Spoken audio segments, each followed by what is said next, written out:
भगवद गीता अध्याय 2। संजय ने धृतराष्ट्र से कहा, महाराज, दया से भरा अर्जुन, जिसकी आंखों में आंसू भरे हैं और जो विषाद से आकुल है, उससे भगवान श्री कृष्ण कहते हैं, हे अर्जुन, ऐसे विकट युद्ध के समय तुझे यह दुख कहाँ से उत्पन्न हुआ है? यह अज्ञानतापूर्ण बातें छोड़। ऐसी बातों से न स्वर्ग मिलता है, न संसार में यश। यह नपुंसकों जैसी बुद्धि तुझे नहीं चाहिए। हे अर्जुन, तत्व की बात को समझ और हृदय से इस नीच बुद्धि को त्याग उठ खड़ा हो। श्री कृष्ण के कमल मुख से ऐसी बातें सुनकर अर्जुन बोला, हे मधुसूदन, भीष्म और द्रोणाचार्य तो पूजनीय है, मैं भला इन पर बाणों की वर्षा कैसे करूँगा? यह तो मेरे गुरु हैं, भला इन्हें मारकर मेरा कल्याण कहाँ होगा? इन्हें मारकर जो राज्य और राजभोग मैं प्राप्त करूँगा, वह इनके रक्त से लिपटे होंगे, और फिर यह भी तो निश्चित नहीं है कि जीत हमारी ही होगी, पर यह निश्चित है कि हमारे सम्मुख खड़े धृतराष्ट्र ने इन पुत्रों को मारकर भी हमारा कोई भला नहीं होगा। और अभी जो आपने कहा कि नीच बुद्धि को प्राप्त न हो, मैं नीच बुद्धि के पाप को भी नहीं समझता, और मैं ऐसा मूर्ख हो गया हूँ कि धर्म अधर्म को भी नहीं समझता। हे प्रभु, मैं शिक्षा के योग्य हूँ और मन वचन तथा कर्म से आपकी शरण में आया हूँ। कृपा करके मुझसे वह बातें कहो जिससे मेरा कल्याण हो। हे प्रभु, इसी शोक से मेरी इंद्रियां सूख गई हैं। मेरा ये शोक किस प्रकार दूर होगा? हे प्रभु, पृथ्वी तो क्या, देवलोक की सारी सामग्री भी पा लूँ तो भी इन्हें मारकर मेरा शोक दूर नहीं होगा, फिर भूमि के राज्य की तो बात ही क्या है? संजय ने कहा, हे राजन, श्री कृष्ण के समक्ष युद्ध की इच्छा से स्पष्ट इनकार करके अर्जुन चुप हो गया। श्री कृष्ण भगवान उसकी स्थिति देख हंसकर बोले, हे अर्जुन, जो विवेकी पुरुष है वह किसी वस्तु की चिंता नहीं करते, क्योंकि जिनके मारने की चिंता तूने की है वह तेरे कहे नहीं मारे जाएंगे। क्या ये अभी जन्मे हैं? नहीं, ये पहले भी थे, अब भी हैं और आगे भी रहेंगे। यह जो बोलने वाला है, यह आत्मा है, वह अविनाशी है। देह की जैसी 3 अवस्थाएं, बाल, यौवन, वृद्धावस्था है, वैसी ही चौथी अवस्था मृत्यु है। यह देह के धर्म है, इसलिए विवेकी पुरुष आत्मा को अविनाशी जानते हैं और ये जानते हैं कि देह का मरण ही धर्म है। ऐसा जानने वाले बुद्धिमान जन शोक नहीं करते। हे कुंती नंदन, तुझे इंद्रियों का ज्ञान प्राप्त हुआ। यह ज्ञान सुख दुख और शीत उष्ण का दाता है। यह सुख दुख प्राप्त भी होता है और मिट भी जाता है। तू इनका संहार कर। हे श्रेष्ठ अर्जुन, जिन्हें इंद्रियों के सुख और दुख अपनी निश्चलता से चलायमान न कर सके, उन्हीं पुरुषों ने अमृत पान किया है, वही अमर हुए हैं। हे अर्जुन, ये जो आत्मा है, इसे अविनाशी समझ। यह किसी के कहे मारा नहीं जाता, यह अनंत है। जीव शरीर बनते बिगड़ते रहेंगे, मगर आत्मा नित्य है, अमर है, निराकार है। यह न जन्मती है और न ही मृत्यु को प्राप्त होती है। नष्ट होने पर भी यह नाश को प्राप्त नहीं होती। जो मनुष्य इस आत्मा को अविनाशी, निर्विकार और अजन्मा जानता है, वह किसको घात करावेगा और किसको मारेगा? जिस प्रकार मनुष्य पुराने वस्त्रों को त्याग कर नए वस्त्र धारण करता है, उसी प्रकार आत्मा पुरानी देह को छोड़कर नई देह को धारण करती है। आत्मा को शस्त्र नहीं काट सकते, अग्नि नहीं जला सकती, जल भिगो नहीं सकता। यह अविनाशी, सर्वव्यापी, स्थिर, अचल और सनातन है। यह इंद्रियों से जानी नहीं जाती। यह कल्पना से भी परे है, इसलिए ऐसा जानते हुए तुम्हें शोक करना उचित नहीं। हे महाबाहो, यदि तू इन्हें नित्य जन्मने और मरने वाली मानता है तो भी तुझे शोक नहीं करना चाहिए, क्योंकि जन्मने वाले की मृत्यु और मरने वाले का जन्म निश्चित है। अतएव जो बात अनिवार्य है उसके लिए शोक करना व्यर्थ है। जन्म लेने से पहले वो क्या था, किसी को मालूम नहीं। फिर मरने के बाद क्या होगा, कोई नहीं जानता। ऐसी दशा में तेरे लिए किस बात का सोच करना उचित है। सब प्राणियों के विषय में तेरा चिंतित होना उचित नहीं। अपने धर्म के विषय में सोचकर भी तुझे घबराना नहीं चाहिए, क्योंकि क्षत्रिय को धर्म पूर्वक युद्ध से और कुछ भला करने वाला नहीं है। हे पार्थ, बिना इच्छा के किए स्वर्ग का द्वार रूप यह युद्ध तुमको स्वतः प्राप्त हुआ है। यदि तुम अपने धर्म के अनुसार इस संग्राम को न करोगे तो अपना धर्म और बड़ाई खो दोगे। युगों युगों तक तुम्हारी अपकीर्ति होगी।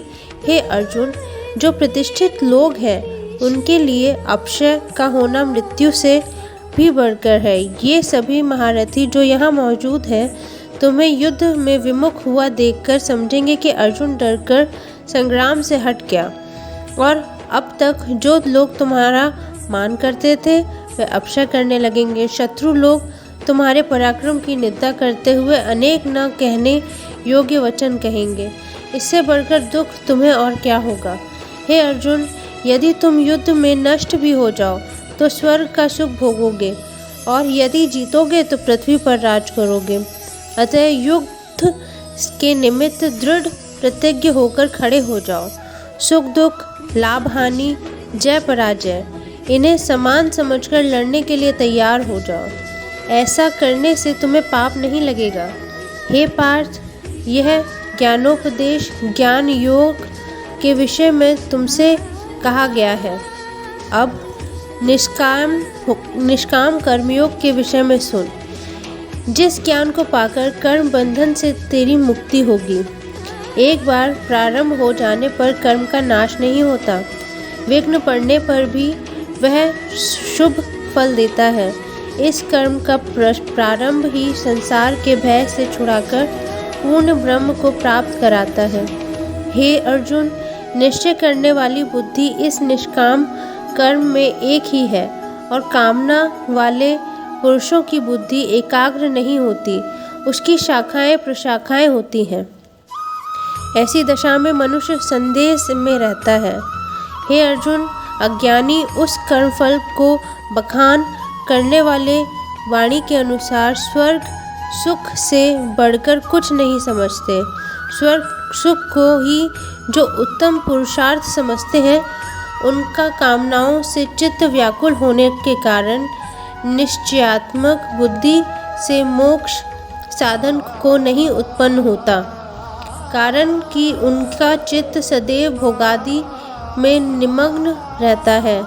जिन मनुष्यों का चित्त इस प्रकार मोह में लिप्त है और जिनकी आसक्ति भोग विलास एवं ऐश्वर्य में है, ऐसे पुरुषों के अंतःकरण में निश्चयात्मक बुद्धि नहीं होती है।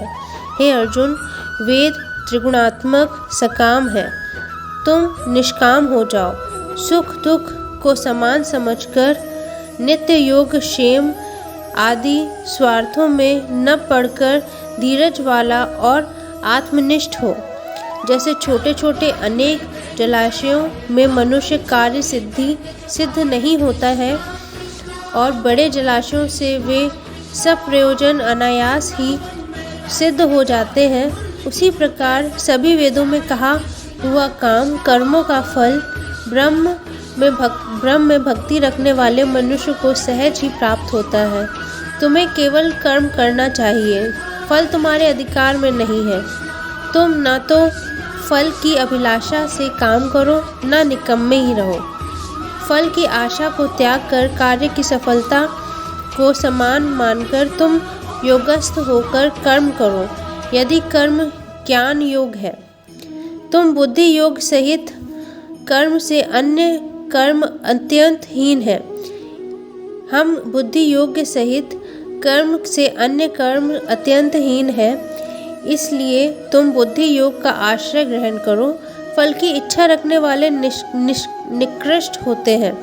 निष्काम कर्म करने वाला पुरुष ईश्वर कृपा से इसी संसार में सुकृत तथा दुष्कृत इन दोनों का ही त्याग कर देता है।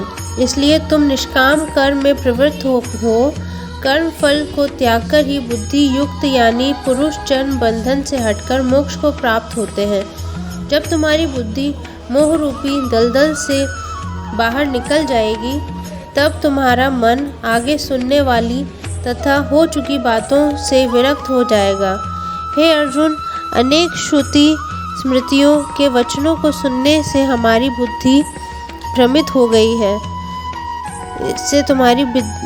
हे अर्जुन, अनेक श्रुति स्मृतियों के वचनों को सुनने से तुम्हारी बुद्धि भ्रमित हो गई है। जिस समय वह निश्चल होकर आत्मा में स्थित होगी, तभी तुम्हें तत्व ज्ञान प्राप्त होगा। तेरी बुद्धि निर्मल है, तब तू समाधि के योग के सुख को जानेगा। अर्जुन ने पूछा, हे केशव, कृपा कर निश्चल बुद्धि वाले के लक्षण बताए।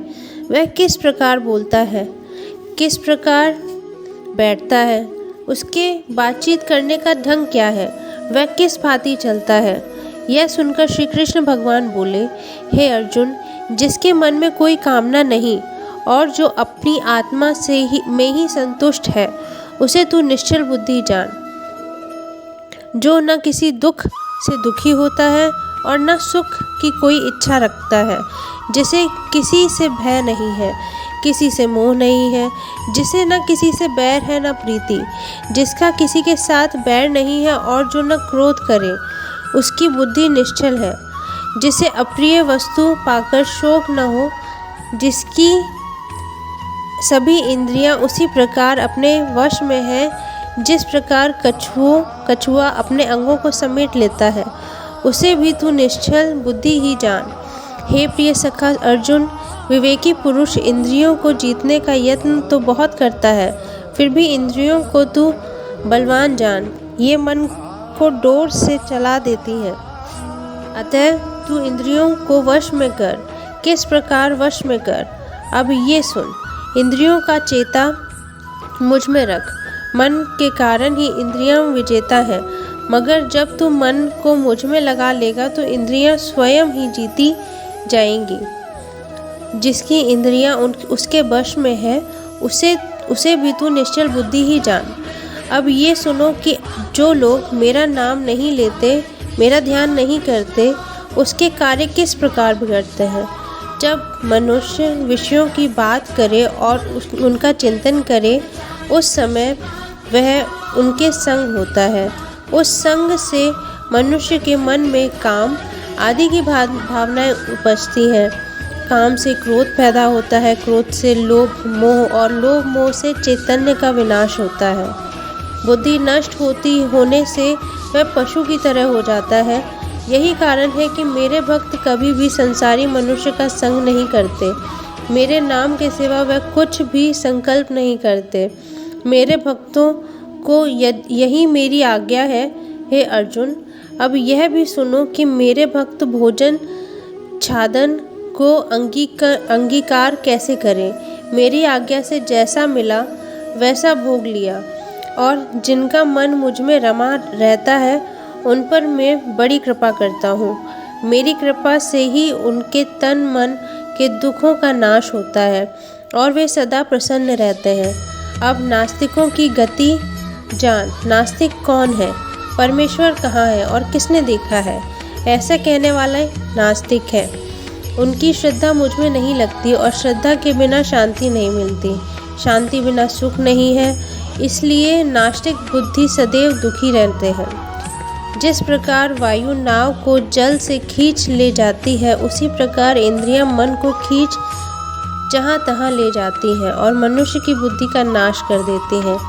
इस कारण हे महाबाहु, जिसने विषयों की ओर से इंद्रियों को सर्वथा रोक रखा है, उसकी बुद्धि स्थिर है। जो सब प्राणियों की रात है, उसमें संयमी जागता रहता है। जिस समय प्राणी मात्र जागते हैं, मनुजनों की वह रात्रि है। जिस प्रकार जल से भरा समुद्र दूसरी नदियों का जल भरने पर भी अपनी मर्यादा नहीं खोता, उसी प्रकार जो पुरुष समस्त कामनाओं के समा जाने पर भी विक्षोभ को प्राप्त नहीं करता, वही शांति को प्राप्त करता है। कामी व्यक्ति नहीं। विषयों की इच्छा करने वालों को शांति नहीं मिलती। जो कामनाओं को छोड़ इच्छा रहित विचरता है और जो अवांछी निरंकार ममता से रहित है, वही शांति को प्राप्त करता है। हे पार्थ, यदि ब्रह्मस्थिति ऐसी स्थिति मिल जाने पर भी प्राणी फिर मोह में नहीं फंसता और अंत समय में निर्वाण ब्रह्म को प्राप्त होता है।